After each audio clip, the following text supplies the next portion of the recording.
Hello dear students, I welcome to Mocopedia. My name is Mahipal Singh और आज की जो क्लास है इसमें हम प्रोबेबिलिटी से रिलेटेड क्वेश्चंस करने वाले हैं।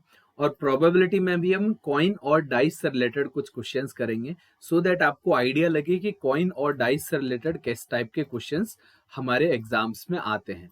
तो मैंने आपको कॉइन वाले में total number of outcome already बता दिया था कि how to find out the total number of outcome. तो कॉइन के केस में 2 raised to power n जो था वो टोटल आउटकम होता था। कॉइन का जो टोटल आउटकम होता था, बस आपको फेवरेबल थोड़ा सा दिमाग लगा के निकालना पड़ेगा, ये टोटल आउटकम होता था, राइट। और ऐसे ही डाइस के केस में क्या होता था, 6 raised to power n, where n is the number of coin और नंबर ऑफ डाइस। तो ये टोटल आउटकम निकालना बड़ा आसान है। अब देखिए एक एक करके हम क्वेश्चंस करना स्टार्ट करते हैं। तो आपको क्या दे रखा है कि 4 coins are tossed simultaneously, find the probability of exactly getting two head. Find the probability of getting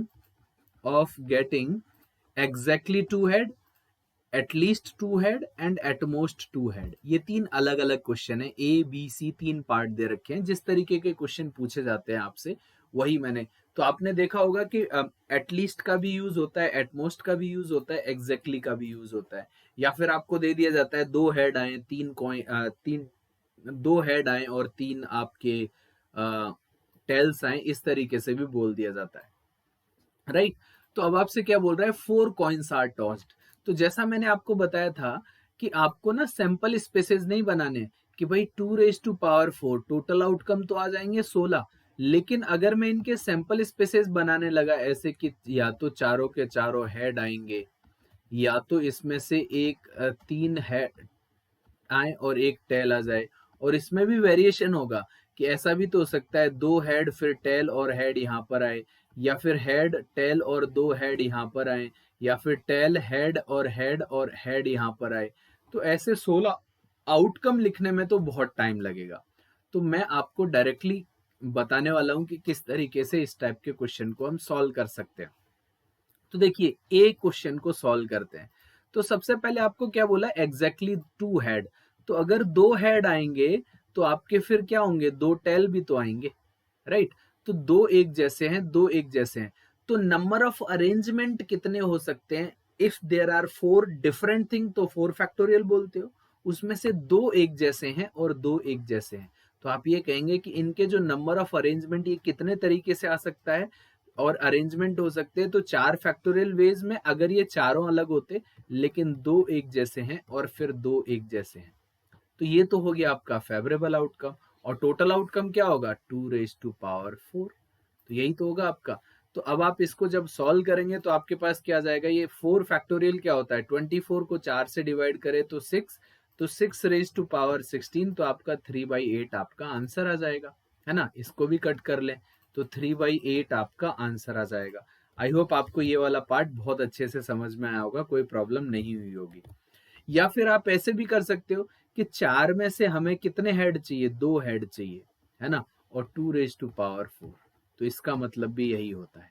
तो 4c2 का मतलब क्या होता है, जब 4 फैक्टोरियल अपॉन आपका एनसीआर क्या होता था, एनसीआर यही होता था ना, n factorial upon n, n minus r factorial upon r factorial. तो एन माइनस आर ये आ जाएगा और आर फैक्टोरियल ये हो जाएगा, और ये एन फैक्टोरियल है।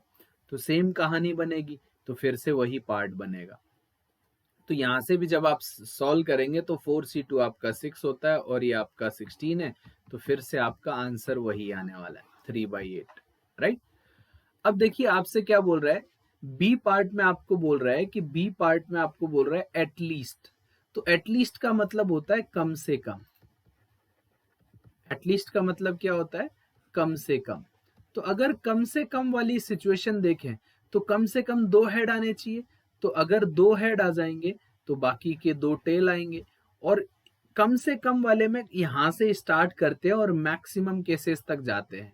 तो या तो फिर तीन हेड आए और एक टेल आए, ये भी हम काउंट करेंगे, या तो चार के चार हेड आए, ये भी काउंट होगा। तो यहाँ पर जो नंबर ऑफ केसेस बनेंगे वो अलग अलग बन जाएंगे।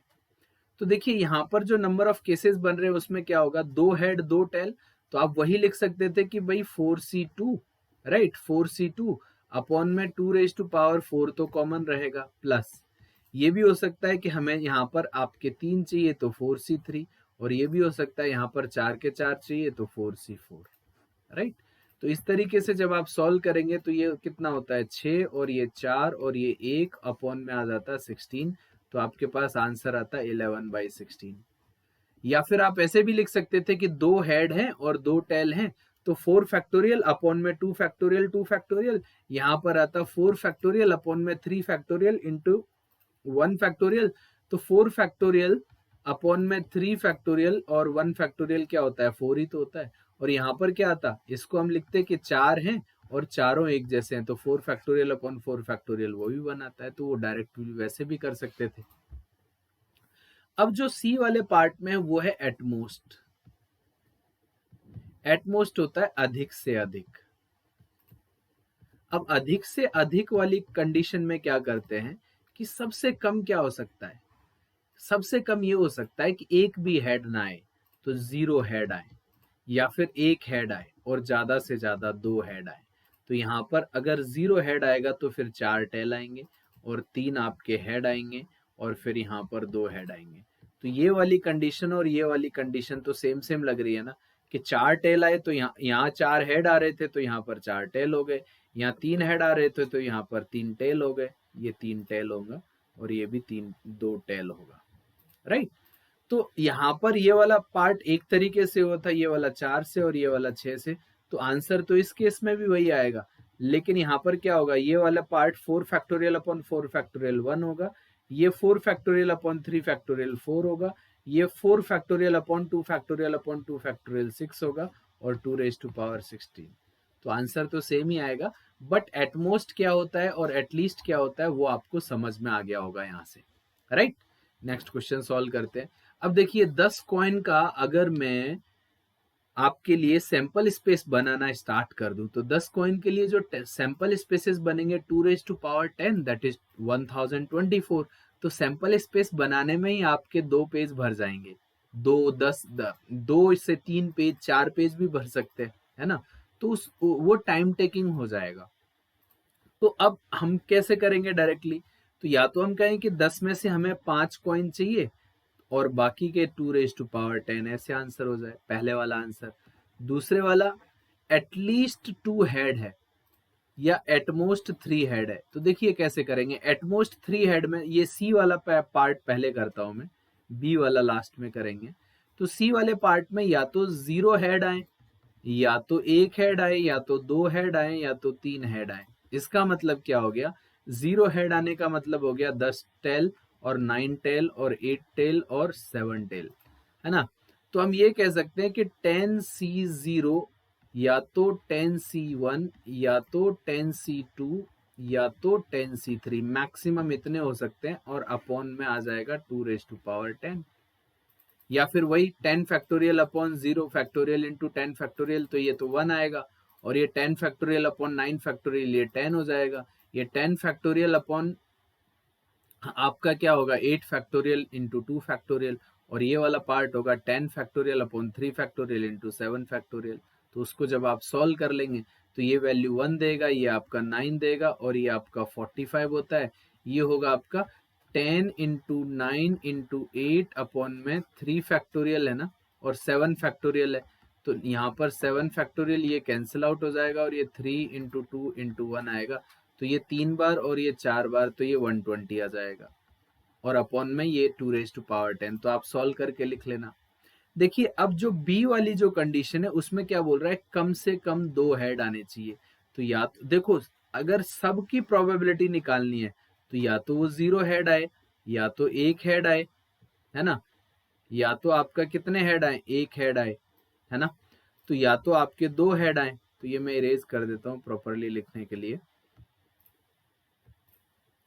या तो 1 हेड आए, या तो 2 हेड आए, या तो 3 हेड आए, और इस तरीके से मैक्सिमम सारी कंडीशंस में 10 हेड आ सकते हैं। तो इन सब की जो प्रोबेबिलिटी है, 10 के 10 हेड आने की प्रोबेबिलिटी क्या होगी, टोटल मिला के 1 होती है प्रोबेबिलिटी। 1 होगी कि नहीं, क्योंकि हमारी जो प्रोबेबिलिटी होती है इम्पॉसिबल इवेंट की क्या होगी, 0 प्रोबेबिलिटी होती है, और जो सभी मिला के प्रोबेबिलिटीज मैक्सिमम प्रोबेबिलिटी 1 होती है, तो 0 से लेके 10 हेड आने की सबकी प्रोबेबिलिटीज को अगर मैं ऐड करूंगा तो सब मिला के 1 आएगा। अब उसमें क्या बोल रहा है, कम से कम 2 हेड आने चाहिए। दैट मीन्स मुझे ये इन 2 का रिक्वायरमेंट नहीं है। तो आप क्या करो, 1 में से 0 हेड आने की प्रोबेबिलिटी, तो 10C0 प्लस 1 हेड आने की प्रोबेबिलिटी, तो 10C1। इन दोनों को अगर आप 1 में से माइनस कर देंगे, 2 रेज टू पावर ये 10 रहेगा, तो आपका आंसर आ जाएगा। तो ये हो जाएगा 1/1 माइनस, ये आपका कितना होता है 1 और ये होता है 10, तो ये 11/1024 माइनस हो जाएगा। तो आपके पास ये कितना आ जाएगा 1013 अपॉन में 1024 आंसर आ जाएगा। तो आपको ये पता लग गया होगा कि एटलीस्ट और एटमोस्ट का किस तरीके से हम यूज करते हैं और कैसे हम प्रोबेबिलिटीज कॉइन्स के केस में निकालते हैं। तो ये सारी चीजें तो हमने कर ही चुके हैं, राइट। अब देखिए आपको बोल रहा है डाइस से रिलेटेड। अब डाइस में क्या बोला गया, 2 dice are thrown simultaneously, find the probability of getting sum of numbers on both dice is multiple of 2। तो देखिए डाइस जब हम फेंकते हैं तो डाइस पर एक आ सकता है, या तो 2, या तो 3, या तो 4, या तो 5, या तो 6, और दूसरे वाले डाइस पर भी 1 2 3 4 5 6 रहेगा, राइट। अब कह रहा है कि ये जो डाइस फेंके, मान के चलो ये डाइस 1 था, ये डाइस 2 था, ये जो डाइस फेंके इन पर जो सम आना चाहिए ना, इन पर जो सम आना चाहिए वो 2 का मल्टीपल हो। तो 2 का मल्टीपल देखो 1 1 आएगा तो 2 हो सकता है, सम क्या आ सकता है ना।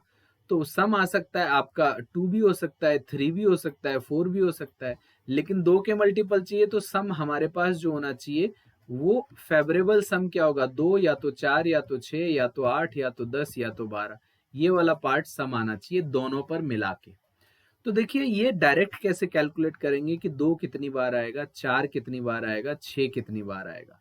तो आप जैसे ही आपको ये 6 से छोटे नंबर दिखते हैं ना, ये वाले जो नंबर है 6 से छोटे दिखें, तो एक नंबर 1 तो फिक्स कर लो, 1 तो फिक्स कर लो।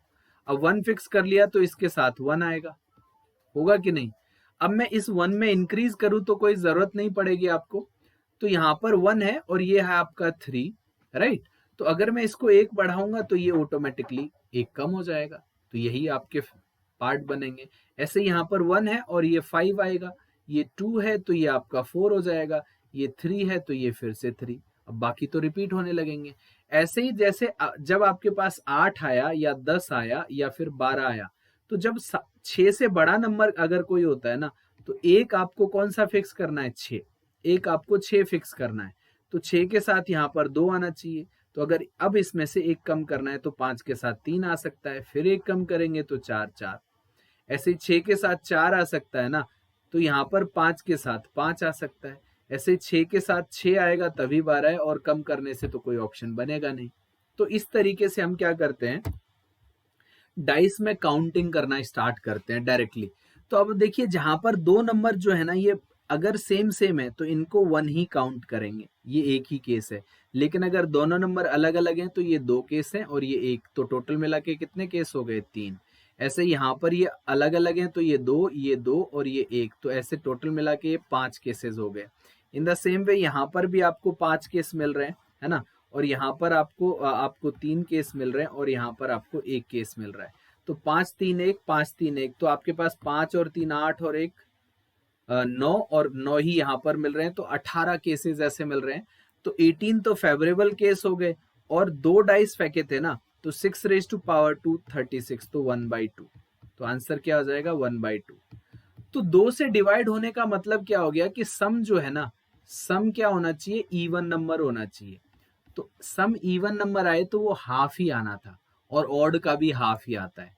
तो मैंने सॉल्व करके बताया मैनुअली कि कैसे होना चाहिए था, अदरवाइज आप जब भी मल्टीपल ऑफ 2 बोलता है या नॉट डिविजिबल बाय 2 बोलता है, दोनों ही केसेस में क्या होगा, सम के जो नंबर ऑफ फेवरेबल आउटकम्स बनेंगे या उनकी जो प्रोबेबिलिटी आएगी वो हाफ ही आएगी।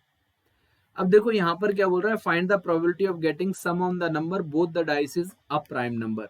तो देखिए आपके पास जो सम आता है वो या तो 2 डाइस पर मिनिमम तो 2 आ सकता है और मैक्सिमम आपका 12 हो सकता है, ये मैक्सिमम है और ये आपका मिनिमम है। तो प्राइम नंबर सम लाना है ना, तो या तो 2 आ सकता है, या तो 3, या तो 5, या तो 7, या तो आपका 11 आ सकता है। इसके अलावा तो और कोई प्राइम नहीं होता। तो मैंने कहा कि जो 6 से छोटे नंबर या 6 के बराबर नंबर होते हैं तो यहाँ पर 1 फिक्स करना है। और मैंने यहाँ पर ये भी आपको बताया था कि 1 फिक्स करने के बाद फिर क्या करना है, देखो 1 और ऑटोमेटिकली 2 आ जाएगा। और अगर मैं इसको 2 करूंगा और इसको 1 करूंगा तो सेम सेम ही आएगा। ऐसे ये 1,4 है ना, और ये आपके पास क्या आ जाएगा 2,3, और यहाँ पर ये 3,2 आपस से सेम हो जाएगा। अब जब ये 6 से बड़ा नंबर है तो यहाँ पर एक 6 रहेगा, एक एक रहेगा, फिर ये 5 और ये 2, और ये यहाँ पर आपके पास 4 और ये 3, इस तरीके से नंबर बनेगा। और 11 है तो यहाँ पर 6 और 5, और फिर ऑटोमेटिकली ये 6, 5 और 6 ही रहेगा। तो इसको मैं 2 काउंट करूंगा, ये पूरे अलग अलग नंबर हैं तो 6 काउंट होगा, ये दोनों अलग अलग नंबर हैं तो 4 काउंट होगा, ये अलग अलग नंबर हैं तो 2, लेकिन ये एक ही नंबर है तो ये 1 काउंट होगा। राइट। तो अब आप देखें कि 4 और 6 आपका 10, और 2 और 2 और 1 15 हो गए। तो 15 फेवरेबल है, और अपॉन में आ जाएगा 36। तो 3 से जब आप कट कर लेंगे तो ये आ जाएगा 5/12। तो आंसर क्या आ जाएगा आपका 5/12। आई होप आपको ये वाला पार्ट भी समझ में आया। अब देखिए, अब 3 डाइस थ्रो कर रहा है यहाँ पर, ध्यान से समझने की कोशिश करना। 3 डाइस वाले क्वेश्चन या 4 डाइस वाले क्वेश्चन भी आएंगे ना, तो सम वाले कम आते हैं कि सम 3 डाइस पर क्या होगा या 4 डाइस पर क्या होगा, क्योंकि वो कॉम्प्लिकेटेड हो जाता है ना। हाँ, उसको करने का भी मैं आपको तरीका बता दूंगा, कोई प्रॉब्लम नहीं है। बट हाँ, ज्यादातर ऐसे क्वेश्चन आते हैं उसमें कि find that 3 dice are thrown simultaneously or 4 dice are thrown simultaneously, then find the probability of getting all the faces are of same kind, all the faces are of different kind, 2 are same, 2 are different। इस तरीके से questions पूछे जाते हैं। Right. तो इस type के question जब पूछे जाते हैं तो हम सीधे क्या करेंगे, फेवरेबल आउटकम में आपका परम्यूटेशन कॉम्बिनेशन का रोल आने लगता है। अब 3 डाइस में क्या होगा, 6 की पावर 3, तो favourable total number of outcome हो गया। अब फेवरेबल में क्या बोल रहा है कि यहाँ पर जो नंबर आए वो सब अलग अलग आए, क्योंकि डिफरेंट फेस का मतलब क्या हो गया, हर फेस पर 1 2 3 4 5 6 में से कुछ आएगा। तो अगर यहाँ पर 6 नंबर में से कोई एक आ गया तो बाकी फिर 5 आएंगे, फिर 4 आएंगे। तो यही तो क्वेश्चन बन रहा है आपका। राइट। या फिर आप ऐसे कह सकते हैं कि 3 डिजिट का नंबर बनाना है यूजिंग 1 to 6 और and repetition is not allowed. तो यही सेम कहानी बन गई ना। तो अब आप देखिए कि 6 इंटू 5 इंटू 4 अपॉन में क्या रहेगा, 6 इंटू 6 इंटू 6, 6 से 6 कट गया, और 2 से ये 2 बार, 2 से ये 3 बार, और कुछ कटता नहीं है ना। बट हाँ, 2 से ये फिर से 3 बार कट रहा है, तो आपका 5/9 आपका आंसर आ जाएगा। तो 5/9 आपका आंसर हो गया। तो इस तरीके से हम डाइस वाले क्वेश्चंस को सॉल्व करते हैं। आई होप आप लोगों को ये डाइस के क्वेश्चन और कॉइन के क्वेश्चंस करने में अब कभी प्रॉब्लम नहीं होगी, और आप वो कॉइन वाले क्वेश्चन सैंपल स्पेसेस लिख लिख के नहीं करेंगे, डायरेक्टली कर पाएंगे। राइट। तो इस सेशन को हम यहीं फिनिश करते हैं। अगले वाले पार्ट में हम कार्ड से रिलेटेड क्वेश्चंस करेंगे। Thank you so much, bye bye and take care.